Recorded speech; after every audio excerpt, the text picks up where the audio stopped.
What we're going to talk about today is what the brain does, what a TIA and a stroke is, how we treat stroke, and then some risk factors and prevention.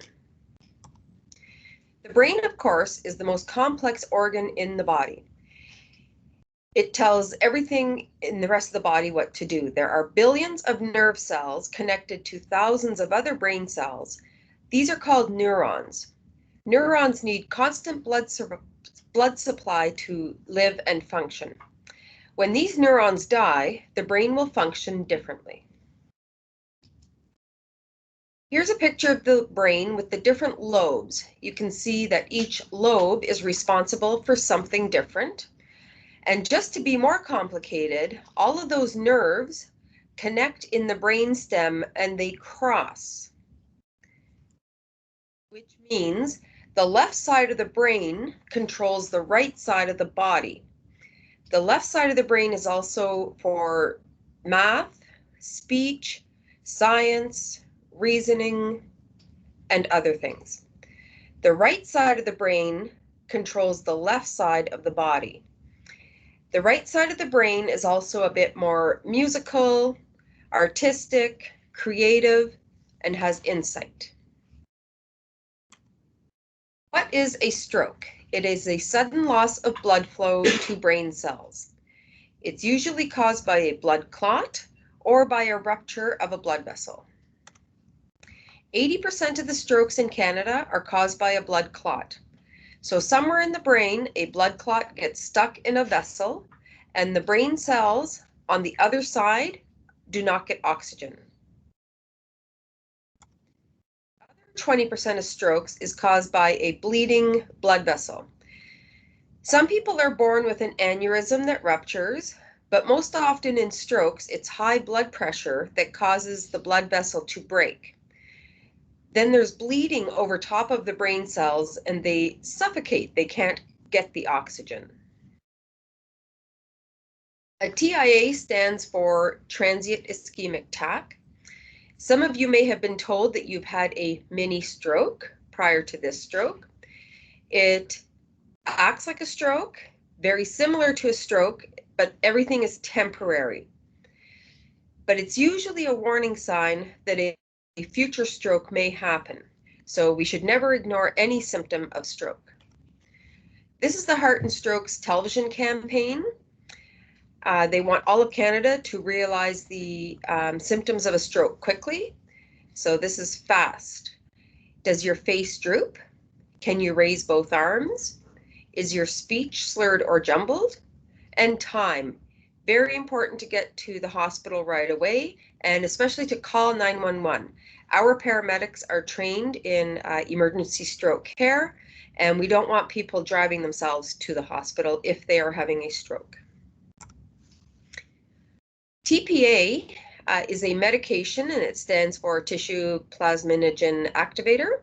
It is not for everyone, but for some people, when they get to emerge, it is a medication that can dissolve the clot in ischemic strokes. And for some patients, it can very much improve the outcome, but it must be given within 4.5 hours of your first symptom, and it cannot be given to a bleeding stroke. Some of the medical tests you're going to have after a stroke include pictures of your brain. So you may have had a CAT scan or two in the emergency department. You may have had an MRI, which is a more detailed picture of the brain.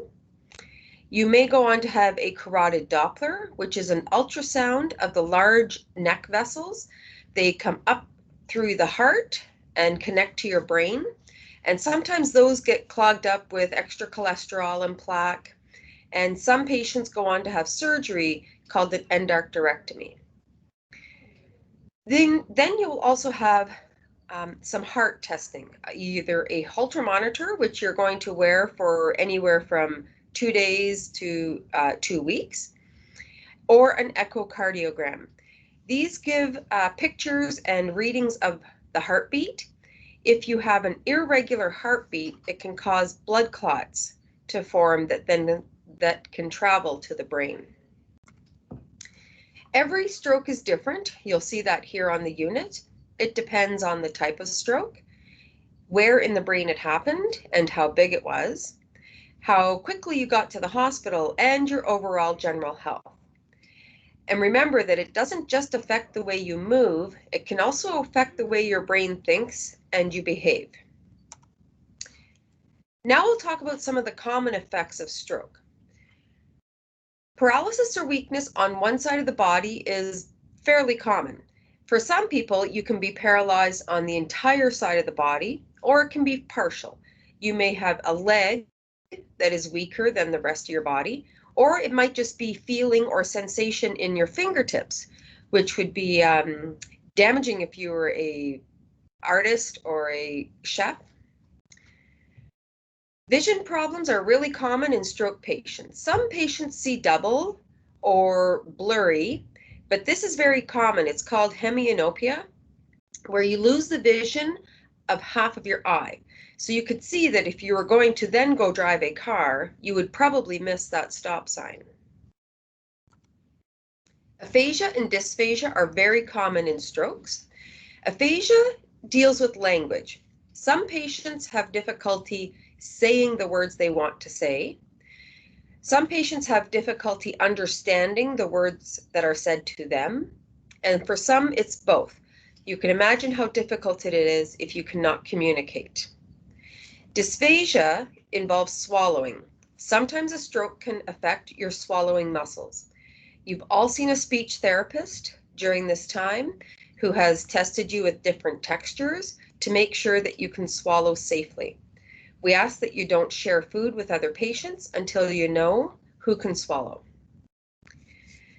Cognition is another thing affected by stroke, and it's another word for thinking. So you may have trouble judging or planning more than one thing at the same time. You may have trouble neglecting your body, where your arm might dangle outside of the wheelchair, or you might bump into walls, or you might go to therapy too early or too late. Fatigue is very common after a stroke. It's taking you a lot more energy to do every normal day things, and your body's using a lot of this energy to heal and recover. We do encourage you to rest in between therapies so that you're well rested and perform well. Depression is quite common in stroke patients. For up to 2 years after a stroke, you are at risk. It's normal to be sad and mad that you had this stroke.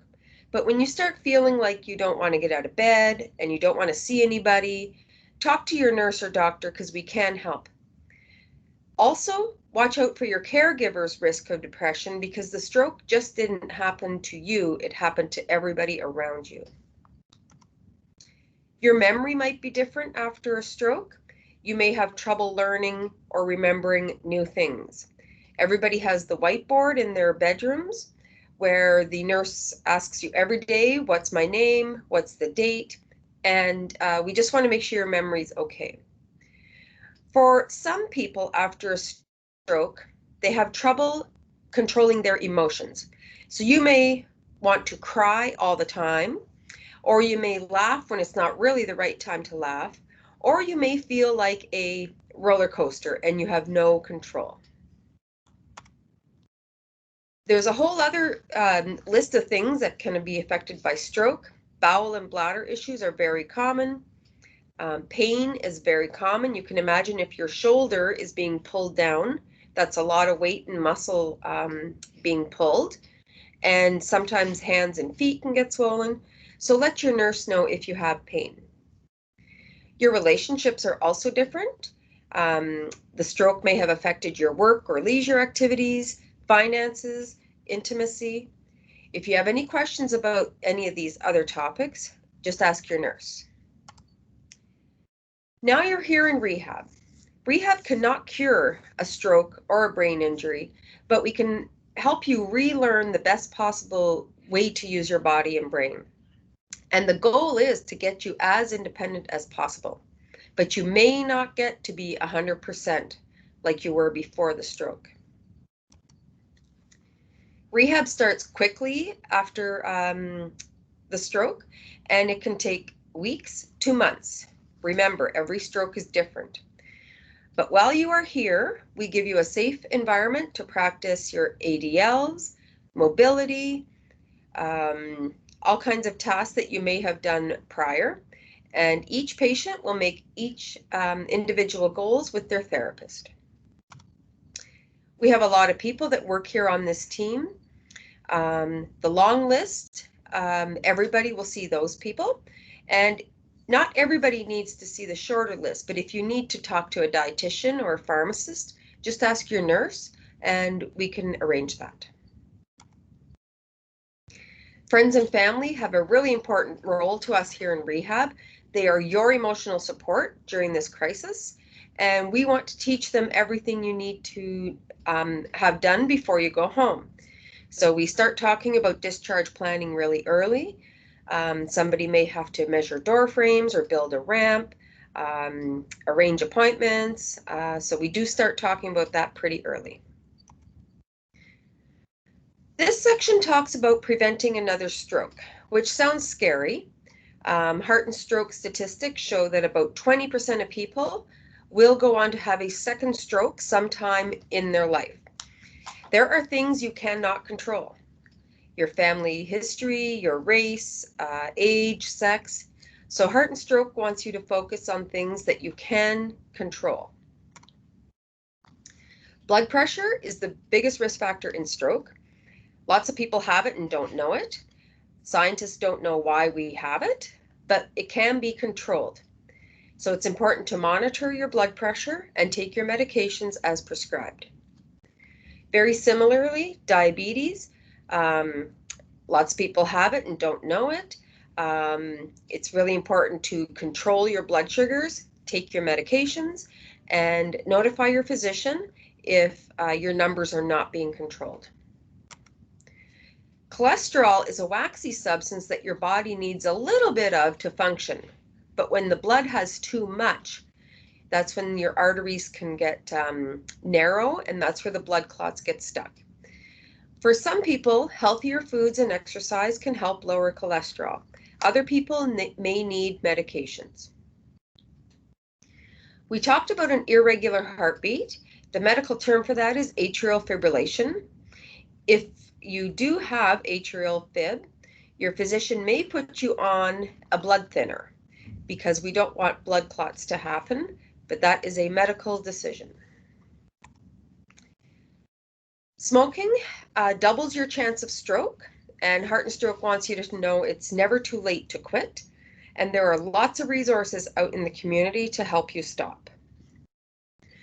Alcohol, Heart and Stroke has put a safe limit of drinks per week, but please don't drink all of these at once. Spread them out. Binge drinking does increase your risk of heart attack and stroke. If you don't drink, don't start because you heard a glass of wine a day is good. And if you do drink, let your doctor know because some of the medications you will go home on will be affected by alcohol. Of course, Heart Stroke talks about waist size and activity. They've made it very simple. If your waist is larger than this many inches, your risk for heart attack and stroke goes up. And of course, they want people to exercise because it lowers blood pressure, it lowers cholesterol, and it boosts your self-esteem. Stress. Everybody has stress in the world today, but when you have too much bad stress, it can increase your risk to make unhealthy choices. So please find a way to try to laugh, rest, and share life. Sleep apnea is another risk factor for stroke. It's when you stop breathing during your sleep. You often hear some people snore and then wake themselves up, or you may know somebody that wears a CPAP machine at night.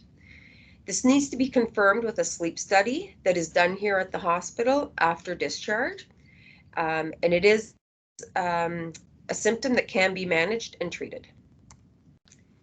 Some of the medications you're going to be on after your stroke are usually blood thinners. You may start out by getting a needle in your stomach, and your stomach is going to be all bruised. As you get more mobile, that will be changed to a pill.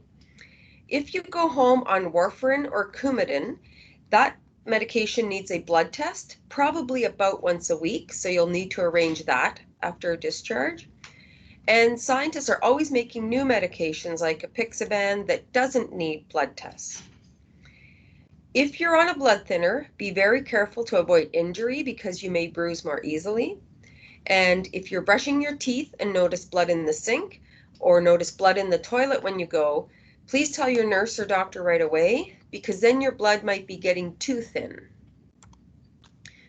There are lots of resources out in the community to help you.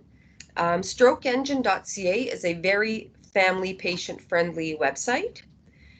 And just to let you know, there's a community stroke navigator who will contact you close to or after discharge to see if there's any extra services that you require. If you have any other questions about this presentation or any other topic related to stroke, please ask your nurse and they can get a hold of me. Thank you.